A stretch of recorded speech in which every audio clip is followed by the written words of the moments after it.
Hello everyone, Katarina here. Today we are on a card number 7 in my Christmas card series.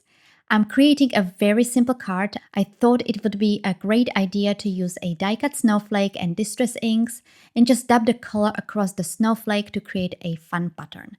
I didn't think it will work, but I'm glad it did, so let me show you how I made it.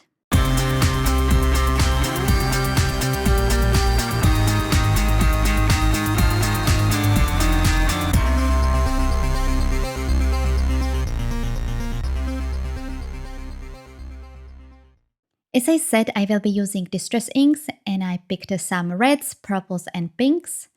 I die cut a snowflake from a cardstock. This is an older die I'm using here. You can use any die you have or maybe other dies as well. And instead of distress ink blenders, I used this dabber thing. Not sure what it is really called. I found it in a local store. I thought it will be a great tool for this technique because the snowflake is a delicate die cut and I think the blending tools that you normally use with distress inks can damage it. So the snowflake doesn't move when I'm applying the ink. I applied a little bit of repositional adhesive on the back. Then I attached the snowflake on a piece of cardstock that I cut down to A6 size. Here is actually the little dabber. It has a sponge at the end and you just dab it into the ink and then dab it across the snowflake. I took the dabber tool and I dabbed it into the ink and then I dabbed it across the snowflake. The cardstock I'm using here is the linen white from papermilldirect. I really like to use it with distress inks, not only because it has nice texture, but also because it's smooth and it's easy to blend the inks together. I will play some music now and show you the whole process, and I will be back when I'm finished.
I left a little bit of space on the left side for the sentiment. I used the Message Me stamp set from Clearly Besotted, and the sentiment I decided to use is Happy Holidays, and I stamped it using my mini Misty stamping tool and the Versafine ink in Onyx Black, and I stamped twice. I also die cut the panel using the stitched rectangular die from Create a Smile. I did this off camera. You can leave the panel as it is and just adhere it on top of a card base, but I just wanted to add something extra and I decided to use a silver string and tie it into a bow. It took me a while to dye a bow because the string was a little bit slippery. If you want to know the best way of tying a bow so it ends up straight and not at an angle, check out the description below. I will include a link with a tutorial video that I found from Christina Werner. It's really helpful.